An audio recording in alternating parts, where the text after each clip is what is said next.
thank you very much for the invitation. It's been too long since I've been up in Milwaukee. I always have fun when I come. And I want to apologize for the insanely vague topic. I had no idea what I wanted to talk about and kept changing my mind all last week, so I just made up some words. I think I'll try to include them all at least once. So what I am going to talk about is maybe just a random set of topics in geometric group theory and geometric topology that I think are interesting, loosely tied together with the framework of a discussion of sort of quasi-isometric geometry, which is something I've been thinking about for a long time.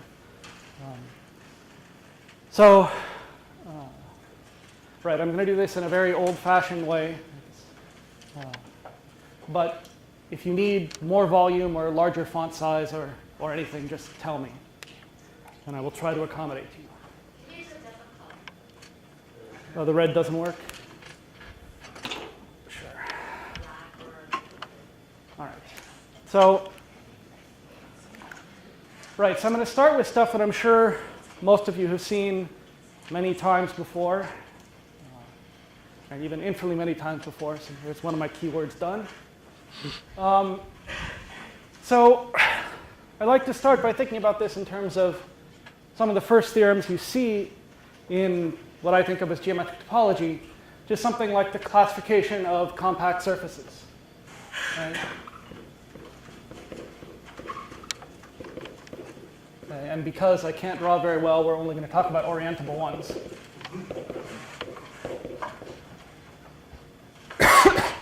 And you learn there's the sphere, and there's a torus, and then maybe the one you didn't think of. And then you can keep going, just adding on more tori to this picture as long as you like. And that's just a complete list of all the compact orientable surfaces. Now, it's always a harder theorem than I think it's going to be when I try to prove it for undergraduates. But it's not that big a deal, and it's basically combinatorial. Now, when you try to study these surfaces, all of a sudden, it turns out somehow that I needed to put a line here and a line here, because the sphere is somehow different from the torus, which is somehow different from all the higher genus surfaces. And all of those are largely the same in some sense or another. And so there's uniformization.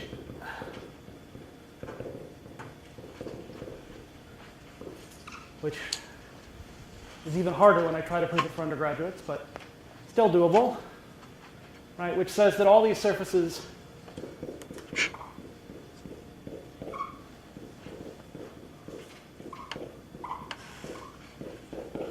have metrics of constant curvature, or maybe said a little differently, the way I want to think of it here is they're universal covers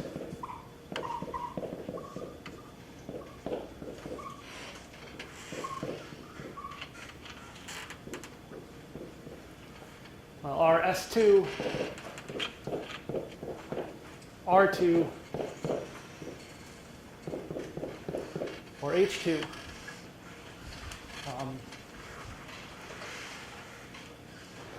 All right, and this is, not surprisingly, the two-sphere is the two-sphere. The torus is, of course, a quotient R2 by Z2. And then all of these are the hyperbolic plane modulo some discrete group of isometries of the hyperbolic plane. Which group depends on which surface you drew here. And I'm not sure that picture has constant negative curvature. Anyway, so this is all sort of nice and unfortunately very misleading if you want to think about high-dimensional manifolds, because nothing like this possibly works in high dimensions, which is sort of disappointing. I guess something like this does sort of work in dimension 3, and I will mention some things about that as we go on. But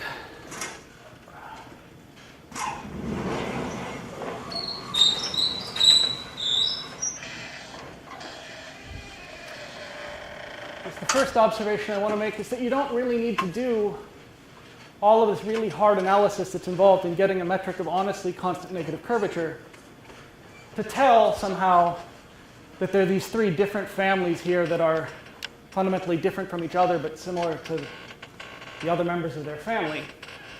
So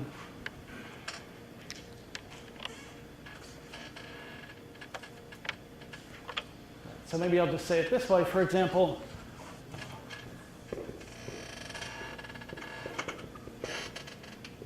any metric at all you put on T2, right, as R2 mod Z2,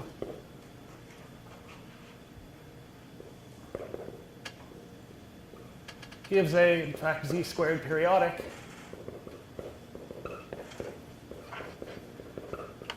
Metric on R2,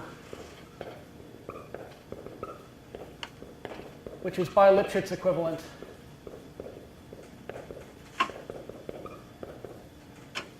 to the standard Euclidean metric.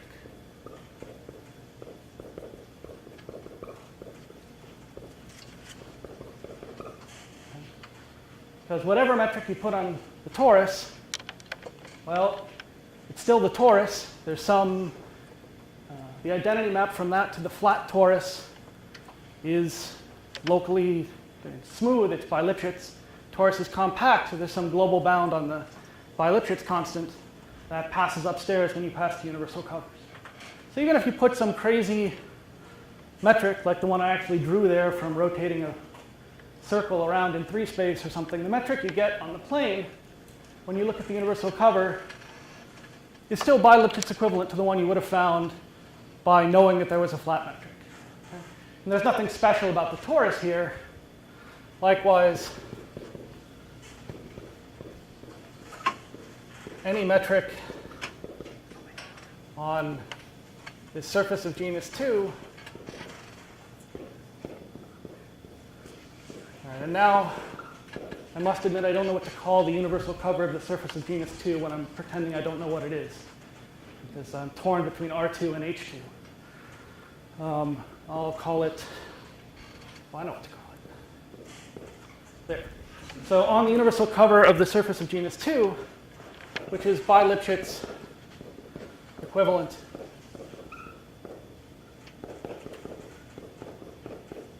to the hyperbolic plane. Again, for the same reason, the identity map from the surface with whatever metric you gave it to the surface with whichever hyperbolic metric you want to pick on it has some by Lipschitz constants. When you pass the universal cover, they're still by Lipschitz because there's a co-compact symmetry group here. Okay. Now, so let me point out, for instance, that one consequence, say, of being by Lipschitz to the Euclidean metric is that the volume of the ball of radius r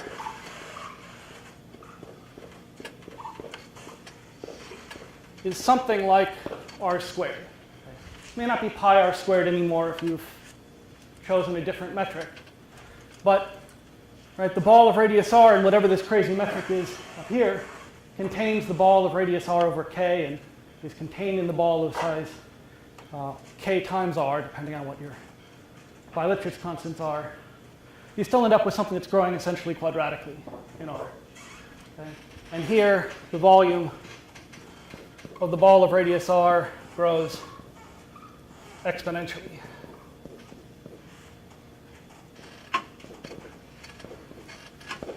So you can use some fairly crude geometric invariance of the universal covers with whatever metric you want to write down, not necessarily this one you find via uniformization, to tell that there's something different going on between the torus and the surface of genus 2. Okay. Now, it's less obvious that the thing you get on the universal cover of the surface of genus 2 and the thing you get on the universal cover of the surface of genus 3 are, in fact, by Lipschitz to one another, unless you somehow find a common finite cover or some such scheme. But they are, as of course we know via uniformization, because they're all just the hyperbolic plane. So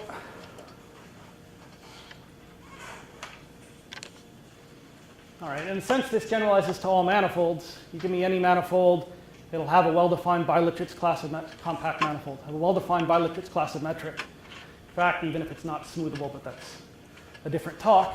The universal cover then has some well-defined bi-Lipschitz class of metric. And one could study sort of open manifolds up to bi-Lipschitz equivalents to try to get some kind of analog of this nice division in dimension 2 into these three families that we know control a lot of the behavior. However, that still only works for manifolds.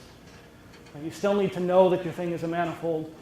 You need to know that any two Riemannian metrics are locally given by inner products on Rn, and inner products on Rn are always bi-Lipschitz equivalent because there's only the one. So, in fact, you can relax your idea of what a metric is and get an even softer statement that still allows you to do this argument and in fact allows you to talk about things that aren't manifolds in a similar way. And the context for that, at least the one I want to talk about, are so-called complete, that's not important really, geodesic proper metric spaces. Okay, so you better be a metric space if I'm going to talk about putting a metric on it. Complete, just because if your metric space isn't complete, you might as well complete it. We're really only interested in compact objects anyway. So I'll put that in there. Think of these as playing the role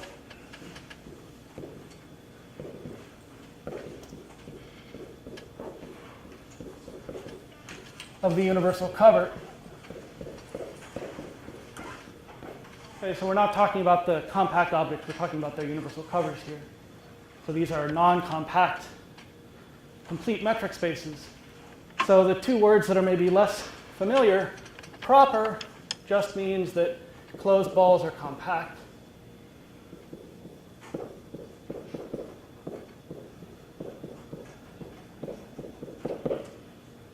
Okay, so one holdover we need from talking about manifolds is that we need some sort of local compactness, finite dimensionality built into our picture to make things work out. And the bigger restriction here is geodesic, which means that I want to know that the distance between 2 points is in fact the infimum over paths p from A to B of the length of p. Okay, so you want to look at paths that you keep subdividing, add up the distances, take some limit, get this rectifiable curve with some well-defined length. And I want to know that I can in fact find paths between any 2 points which come at least as close to the distance as I want. So the infimum of the lengths of paths gives me the distances. Now this is, if you're a point set topologist, this is probably the condition that's going to make you mad, because I just made your space path connected, locally path connected, and otherwise boring. So we're not quite in the world of manifolds here, but locally everything is very tame from a topological point of view. Right? Balls around x, if this is a ball of radius whatever, epsilon, of course by definition I can connect any 2 points inside of here to x by paths that are length significantly less than epsilon, so they have to stay entirely inside the ball. That's why everything is, the balls are basically star-shaped and certainly path-connected and almost convex in some reasonable way. So these are fairly nice metric spaces. On the other hand, there is certainly no restriction on the local topology in the way there is for manifolds. So for example, any locally finite, this way, any finite simplicial complex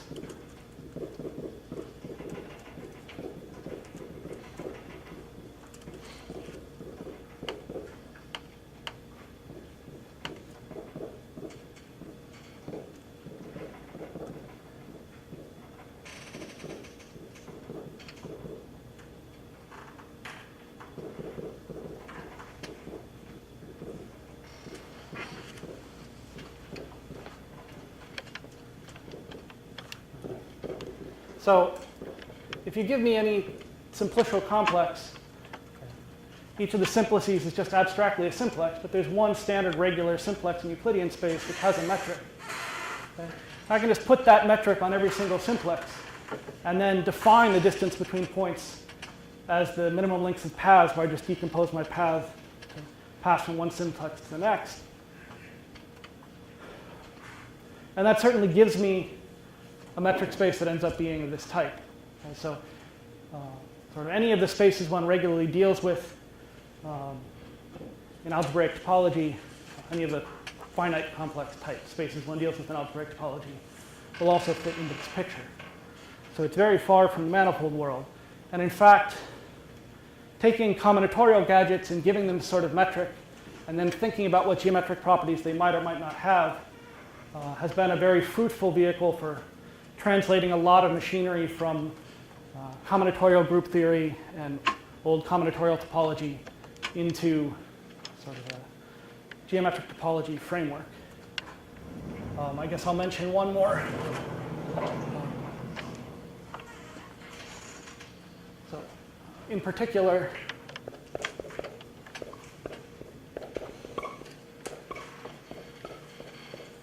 any graph of bounded valence. I'm going to forget words like this all the time. Any connected graph. Is that visible?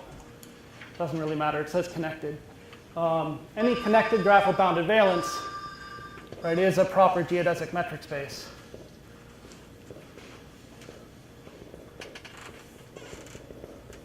Where here, we're just thinking about the edges as one simplices as just having length 1. So we're just recording path length in this graph, essentially. All right. So there's this so-called fundamental theorem of geometric group theory, which maybe gets to be the easiest of the fundamental theorem of things that I know of. Fundamental theorem of calculus is pretty hard. Fundamental theorem of projective geometry, which we may discuss, is also hard. Fundamental theorem of algebra is really hard. I don't know. Anyway, what does it say? It says that, a lot of different ways of phrasing this, I'll say it this way. Given any finitely generated group, gamma, there is a well-defined quasi-isometry class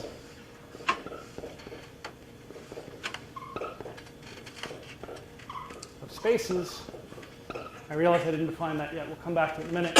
Also, from now on, when I say spaces, I'm talking about proper geodesic metric space. I don't want to keep writing it down every time.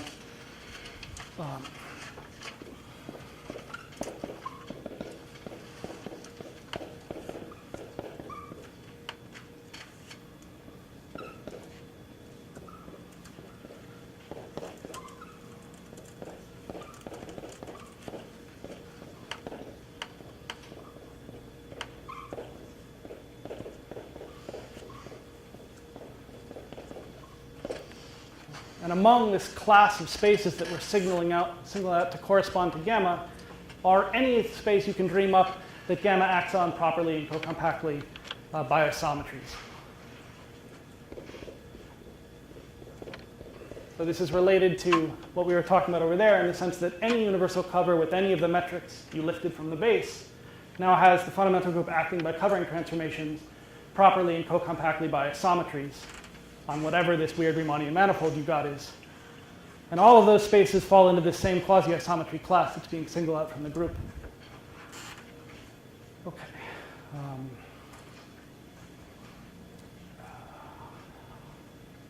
Where do I want to write this down?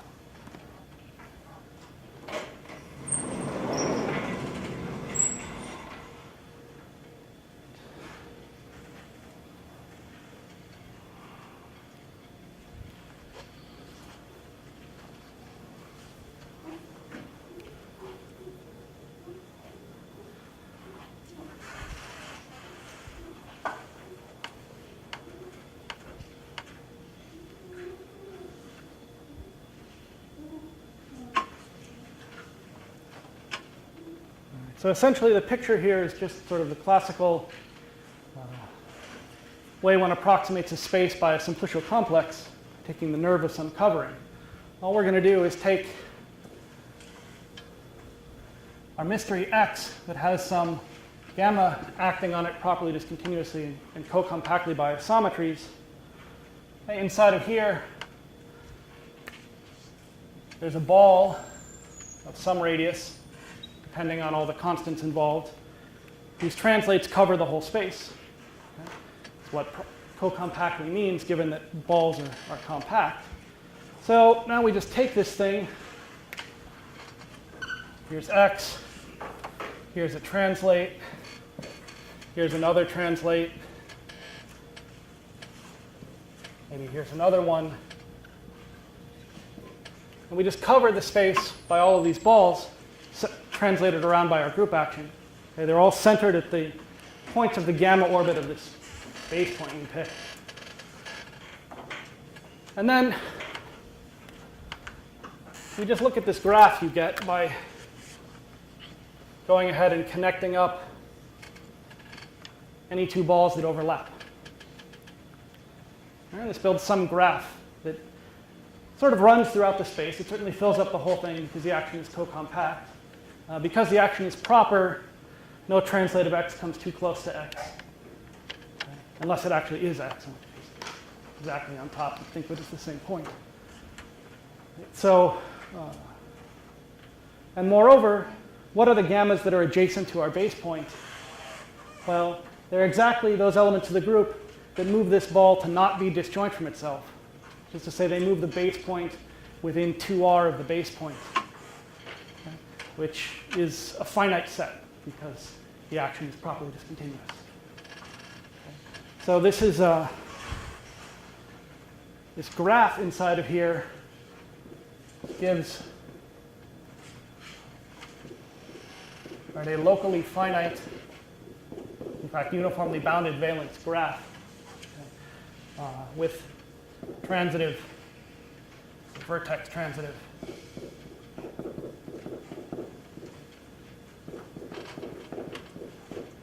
Gamma action that approximates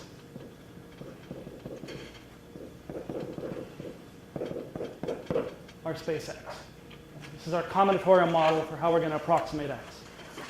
And then what quasi-isometry means is basically just whatever we need to make approximating mean to make this actually true, to say that this graph really does approximate X. All right, so what do we need to know? Well, we're just going to think of taking these balls and mapping them down to the individual vertices. So one point, of course, is that X, we're mapping X to the vertex set, which usually we will be. We're mapping an uncountable space, typically, since it's geodesic, to a countable set of points. Right, it's not one-to-one. Maybe that's the fundamental theorem of set theory, I'm not sure. But so whatever our definition of equivalent in this sense is, it can't include being one-to-one. Okay? What we ask for is we say X and Y are quasi-isometric.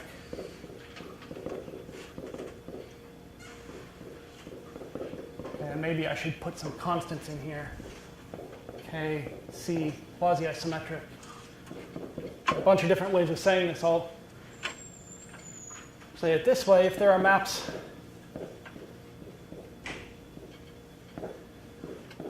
F from X to Y and G from Y to X, as usual, we want equivalence to mean they're sort of inverse maps.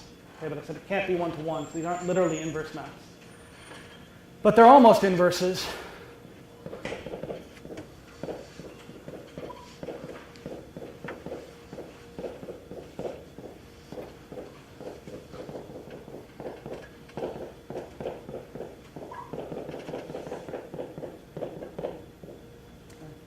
So these compositions aren't quite inverses, but they don't move points very far. So essentially what we're saying in this picture is precisely what's going on inside one of these balls. We're going to throw away all that information completely. We're recording it with a point. So The exact details of where the points are within this ball and what topology there might be inside this ball is going to disappear in our approximation. Should there be a case somewhere? Yeah, so I didn't write the whole condition yet. Oh, sorry. This is just the fact that the maps are basically inverses. Okay. The other condition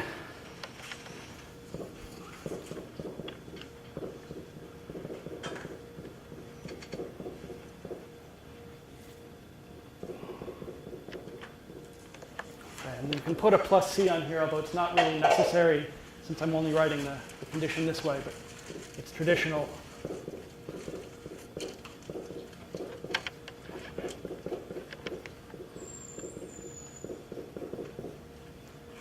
So again, these maps look, if we left the C off, we'd just be saying these maps are Lipschitz.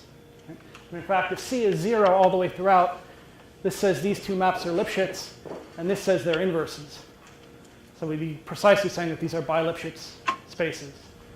We're weakening that a little bit to throw away all the local topology. I find a very funny phrase. What does global topology mean exactly? But anyway, that's what we're doing. What's happening inside a ball is just being thrown away completely because distances on a smaller scale than C just get swamped by the adding C, and they're largely irrelevant to all of these conditions. And then leave it as an exercise for you to check that indeed this graph is quasi-isometric to this whole space X under these assumptions. You just take, essentially the only non-trivial thing you have to do is take 2 points in X, draw the path between them, and then track it with balls that cover the path efficiently to get a combinatorial path in the graph that isn't dramatically longer than the geodesic in X. Does this make sense? Are there questions? Everybody asleep already because they've seen this a million times? Math doesn't mean continuous. No. Well, continuous in the non-local sense. Yeah. No, but yeah, there is, as I say, in fact, the typical example to be thinking of here is just the z squared sitting inside of R2, right, as the usual lattice points. Right, we can include this in. That's a perfectly good, continuous, reasonable map. Mapping backwards from R2 to Z2 is a little bit harder to do continuously in a non-constant way. But if we just tile the plane by squares and collapse each square down to its center, we get a map that does what we want and really only messes with the topology inside these small squares that are being collapsed. The larger structure of where the squares are is pretty much preserved.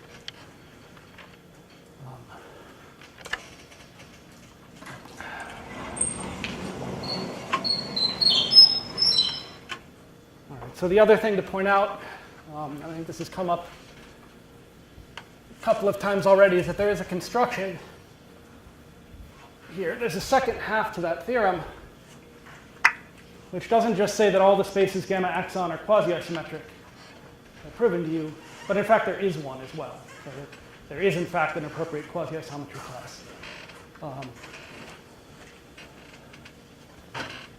And we've more or less said how to build it already in this picture.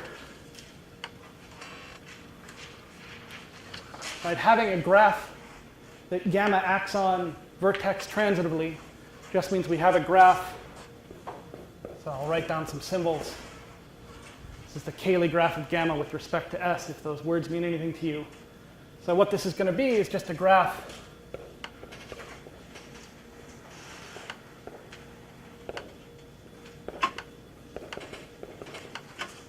with vertex set equal to the group. Think of it as being the sort of orbit up in that picture. And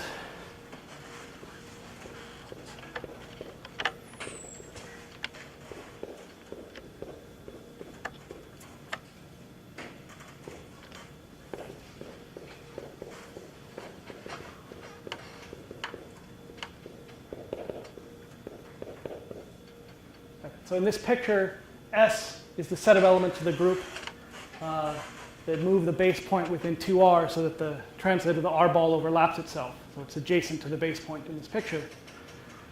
And then because the group is just acting by isometries preserving all the structure, what happens at any other, what's adjacent to any other vertex, G1, is just the translate of that picture of what's adjacent to the identity. So it's G1 times any of these S that were adjacent to the identity. To make this actually a connected graph that is globally finite valence and all of the things we said we wanted, it would be good if S needs to generate S.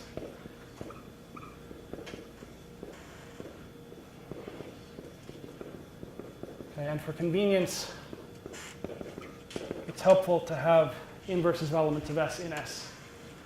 If you think through what happens in this particular example, all these things are satisfied by basic hypotheses.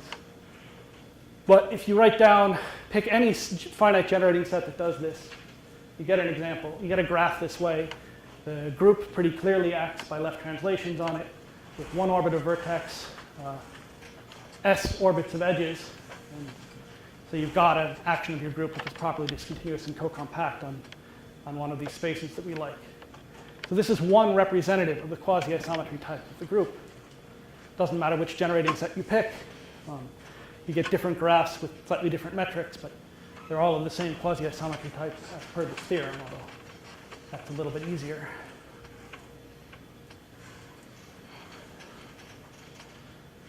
So this gives you some sort of map, right, from finitely generated groups.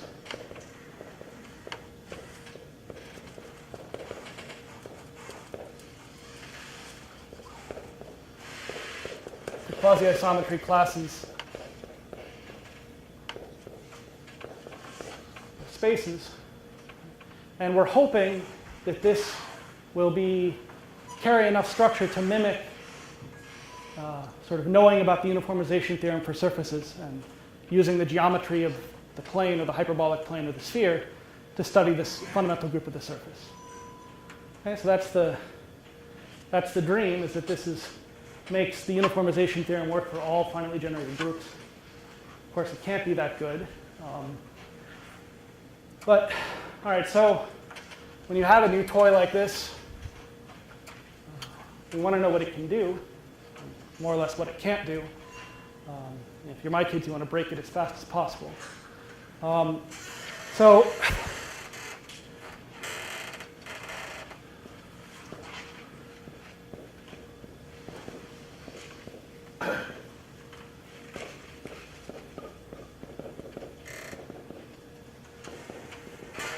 when are two groups quasi-isometric to one another? We now have a map from groups to spaces. When do we get the same quasi-isometry class of space for two different groups? Okay. And certainly we know from this theorem that this happens if they both act properly and co-compactly by isometries on some x. And in general, if we have two groups that are quasi-isometric and we can conclude that there's some reasonable x that they're both acting on properly discontinuously and co-compactly by isometries, which is at all reasonable, then we're pretty happy with what we've proven. We've taken this sort of general categorical construction and used it to build some specific space that we can have both groups acting on simultaneously and use this to study them. So for example, right,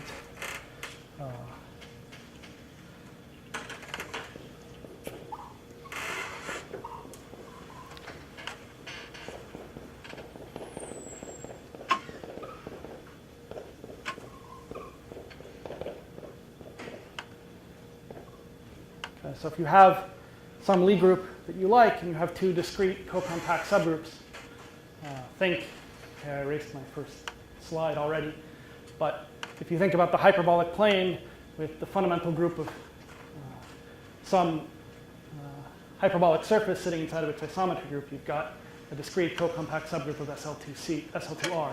So that in three-manifold world too long. But it doesn't really matter that this happens to be the isometry group of SL2R. This construction works in any group. In fact, it doesn't even really have to be a Lie group.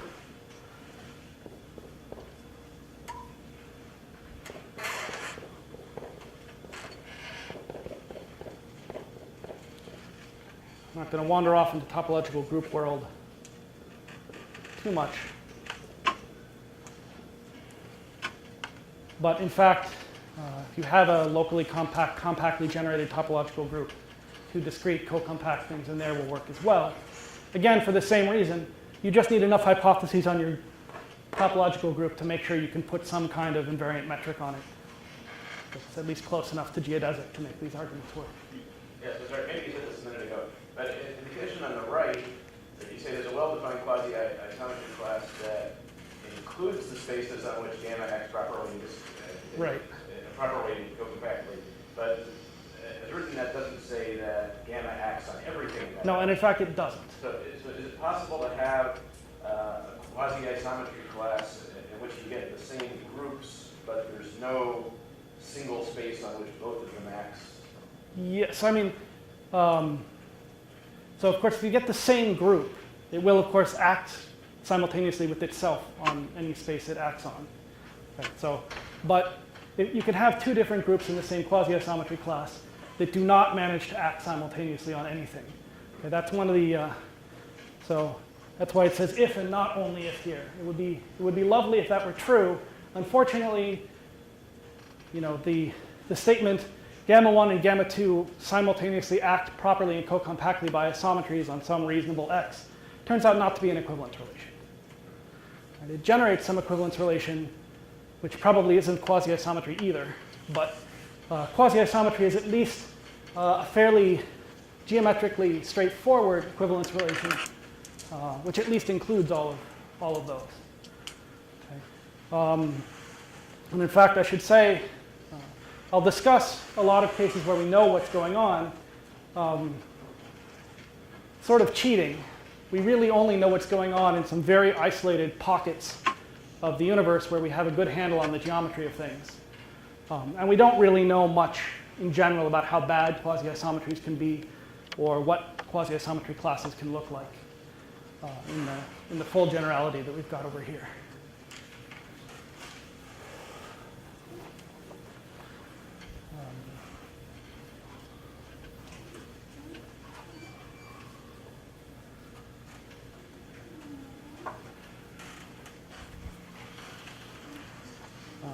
So what do I want to say? Oh, right. So I'll mention that. Oh, okay. I gotta go faster. All right. So I will mention here, in particular, a group and a finite index subgroup are always quasi-isometric. Of course, you can restrict the action of the big one on anything to the small one. You've got a properly continuous and co-compact action of both of them on the same thing. The same is true for a group and its quotient by any finite normal subgroup, because you can just make the big group act by factoring through the small group. And because the kernel is finite, a proper action of the quotient is a proper action of the whole thing. So there's some basic algebra here which sort of systematically ignores finite index phenomenon, quotienting by finite groups or passing to finite index subgroups, which comes up over and over again. It's usually called commensurable. Unfortunately, it turns out there are lots of different ways you can make precise what you mean by commensurable, and they're all algebraically a little bit different.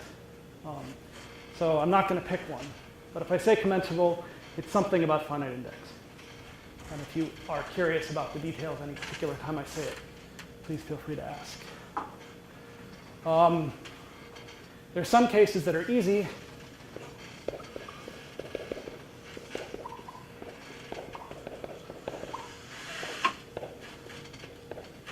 Being quasi-isometric to the trivial group, this is exactly the same thing as saying that the group is finite. And if you have a map to a single point here, these conditions immediately tell you that that means the diameter of your space is bounded. And when you have a discrete group of bounded diameter, it's finite. Okay. The answer, by the way, to this question is, of course, yes. Every finite group acts properly discontinuously and co-compactly on a point.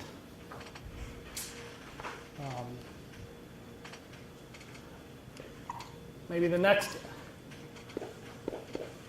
interesting case where we actually see something. What about things quasi-isometric to Z, or if you prefer to think in terms of spaces, you can think about being quasi-isometric to the real line.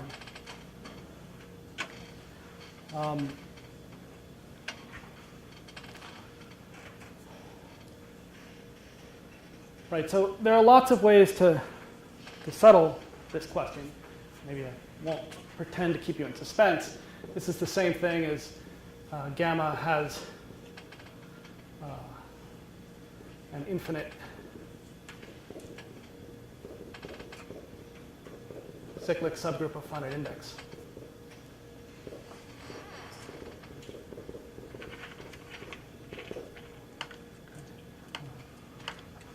So we are indeed just talking about sort of the obvious things that are z extended by some finite things. It's right. These groups are also more mysterious than I expect them to be every time I talk about them. I mean, do they all act on R or not? We got a space we know how to act on by z, by isometries. Given you a class of groups all quasi-isometric to that, are they all going to act or not? Finite normal subgroup doesn't cause any problems, but if I take a finite extension of z, can I make all those elements act? And there's some topology in that question. And some of it's the same thing you have to do to answer this. And it's related to a question about how do you even know what all compact 1 manifolds are? Right? There's just a circle, so we are led to believe. And certainly if they're all the circle, then they all have fundamental group z, and everything fits into this picture. But how do you classify all compact 1 manifolds? Or how do you classify what all the homeomorphisms of R look like? And you can mimic any one of those arguments to do this in the quasi-isometric category. Let me just say maybe a little bit here. So first of all, right, R has an ordering. And the ordering on R is what determines the topology. It's where most of these arguments go, right? Your homeomorphisms have to be monotonically increasing or decreasing, and you iterate and look at orbits and where they could accumulate and so forth. Now, of course, if F from R to itself is a KC quasi-isometry, of course, need not preserve the order. It can do whatever it wants on the small scale. But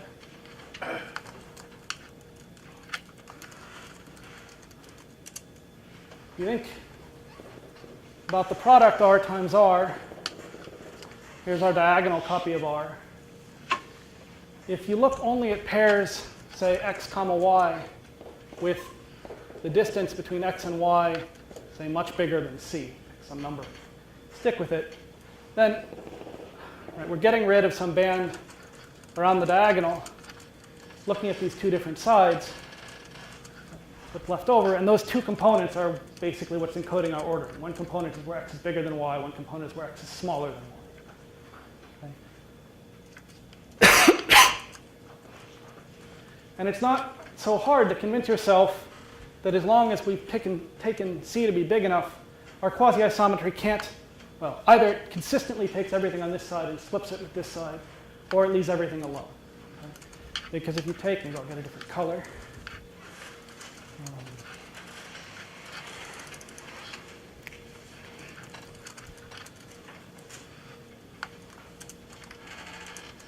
If you take two, oh, someone said not to use red.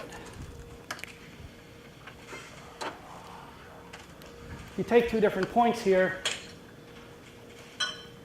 say x1, y1, and x2, y2, both of which are far from the diagonal, say in the same component, and you connect them by some path, and look at what the quasi-isometry does to that path. Well, it needn't leave it a continuous path, but it doesn't make any gigantic jumps, right? Because 2 points that are close together in this path have to map to within something not much bigger than C. In particular, there is no hope of the steps along this path managing to make one of these jumps across the sides. Okay, so one can do some sort of discrete approximation of a continuity argument to tell you that, in fact, such a map is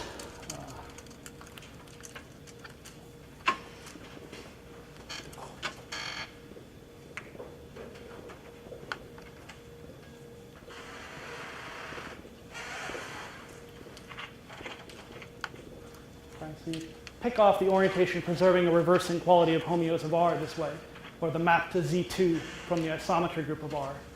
Okay, that persists on the quasi-isometry level. And maybe I won't go into as much detail as I had planned here for the sake of time, but you can push through the rest of the argument about sort of monotonically increasing functions and so forth. Similarly, you see that once you have sort of one quasi-isometry of R that moves any point really quite far from itself and is orientation preserving in this coarse sense, its iterates just have to march steadily along the real line. And that directly gives you a Z subgroup that's already acting co-compactly, so to speak. So I slipped into slightly different language, so let me finish by, I'm mostly out of time, by just mentioning what that says, and then we'll pick this up next time.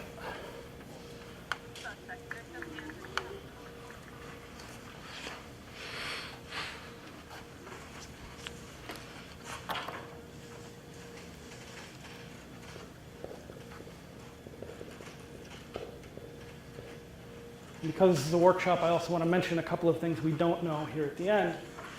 So imagine you're in the situation where you're given some nice x, say the real line, or some space that you think you understand pretty well. And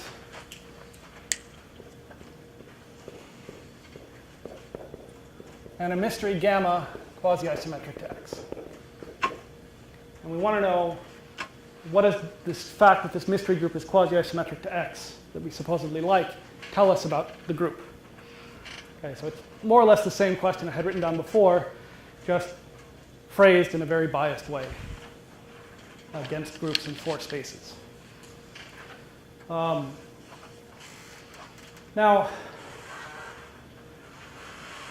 so the nice answer would be that gamma acts properly discontinuously and co-compactly by isometries on x, and we're done.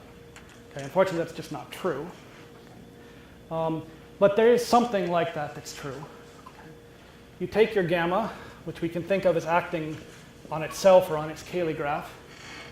Okay. You've got your quasi-isometry over to x, okay, and the inverse quasi-isometry back to gamma. I can try to force the gamma action over to x. All right, I take a point of x, I move it over via my qi to something. Okay. Let me give these maps names, say f of x. Okay. If you give me gamma in gamma, I can then act by gamma on that point. Okay. And then I can ask, what does that point correspond to over here? Okay, so if f and g were really, say, inverses and if these were bi-Lipschitz equivalents or something, I would just be conjugating the action of gamma on one side over to gamma on the other, and we'd see essentially the same action of gamma on x, just with the bi-Lipschitz change from the one we saw over here. Fortunately, these maps aren't actually inverses, okay? So we don't really get an action. Okay? We get what's called a quasi-action. And so it's not hard to write down what the axioms for such a thing are. Right? There are K and C, and then some assignment for all gamma in gamma, F sub gamma, KC quasi-isometry of X. Okay, so maybe F is a bad letter. Let's call it rho gamma. So call this rho gamma. It's a map that sends any point of x to a different point of x. It's trying to be acting by gamma. It's just a composition of 3 things, 2 of which are quasi-isometries with whatever constants they have. Gamma is actually isometric, so it doesn't make the constants any worse. So all of these things, independent of what gamma we're looking at, are quasi-isometries with the same constant.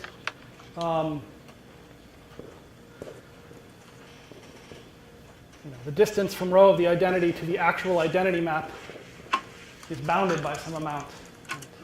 That's just saying you take x, go to f of x, do nothing, and go back via g. They were approximately inverse. So this whole process hasn't moved x more than some sort of bounded amount. And for all gamma 1 and gamma 2, similarly,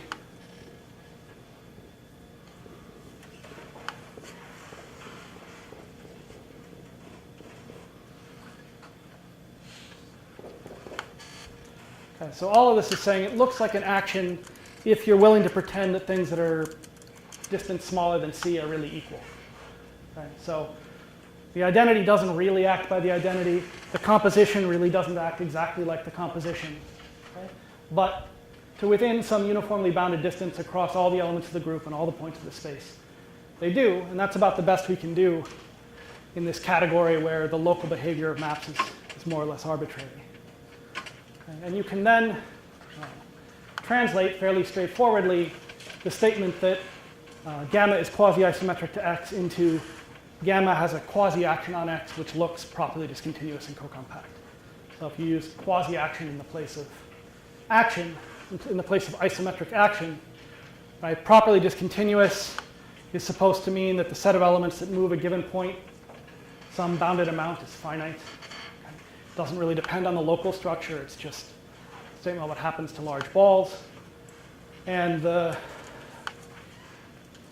co-compact, again, just means I can move any point reasonably close to any other point. Okay, so that there's some big ball whose translates cover. Again, that actually is not sensitive to this fact that it's not an action. The exact radius of the ball that might cover would be, but the fact that it looks properly discontinuous and co-compact survives here. And in fact, this is equivalent to being quasi-isometric to x.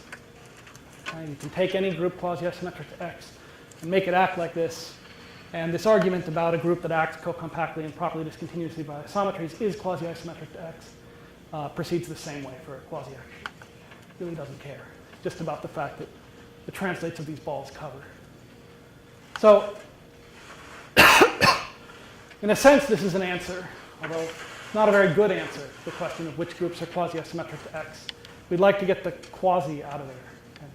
Maybe change x to a slightly nicer x and improve our quasi-action to an action. Okay? And that's the general procedure for a lot of the rigidity results that we know. You take a group quasi-acting on your space, and you try to improve that to an actual action on something at least quasi-isometric to your space. How much time do I have? So I'll say you can always mindlessly do it if you're willing to make the mystery space you act on sufficiently bad. Okay? You have to leave the locally finite category. Okay? And here's an amusing example, at least it amuses me.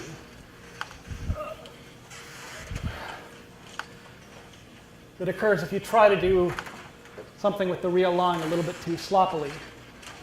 So let x be a graph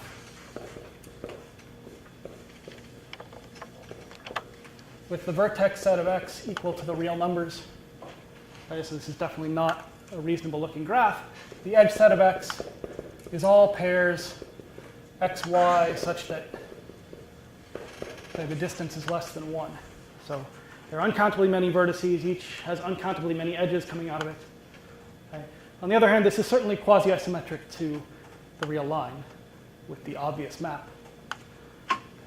But the thing I find amusing is, and this is something you can do if you're bored during my next talk, what does the isometry group of something like this look like? If it were just the reals or something close-ish to the reals, we'd be happy. Okay?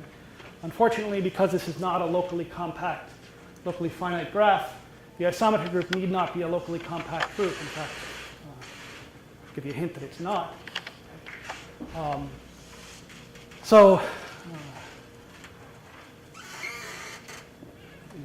Somehow the whole issue in most of these things is how nice can you make this space that you have to act on if you're quasi-isometric to x. In the case of the reals, which I didn't finish, the answer is the reals. Okay, if you're quasi-isometric to R, you act on R. That's in fact the answer for a lot of the sort of traditional geometries, okay, that we know locally symmetric spaces of various kinds and so forth. But yeah, I guess I'm out of time. So I'll pick this up next time and give you sort sort of a not too hard generalization of this that also provides some weird examples of quasi-isometries. I should thank the earlier speaker for mentioning generalized Bohm-Solitar groups. That'll save me a couple of boards later, because their QI classification is accessible and amusing. And it was one of the actually early sort of triumphs, because somehow the Bohm-Solitar groups are traditional monsters from the combinatorial group theory world. They're not residually finite. They do bad things. Turns out from a geometric group theory point of view, they're really quite tame. And we can analyze what's happening. So I'll try to talk about that and some issues related to the geometrization conjecture of 3 manifolds, and how this works out for some more complicated geometries next time. So your metric on X here is just the edge metric? Yeah, just make all edges length 1. Okay? Or the graph automorphisms if you want, instead of isometries. All right, I promised you, right, I should say this because I always say this. It's been around since, I don't know how close to the beginning of all of this. But to give you another example about what we don't know once things get a little weird, if you take Z with all the powers of 2 as a generating set, this is an infinite generating set, so we're not getting something quasi-isometric to Z in the usual sense here.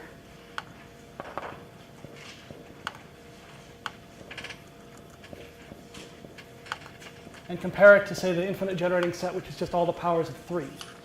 So we're asking, take integers and decide how big they are based on how many powers of 2 you need to use to write them, or how many powers of 3 you need to use to write them. Okay. It's not even trivial to see that the identity map is not a quasi-isometry, but it's not. It's not known at all whether these things are, in fact, quasi-isometric. Okay, and this,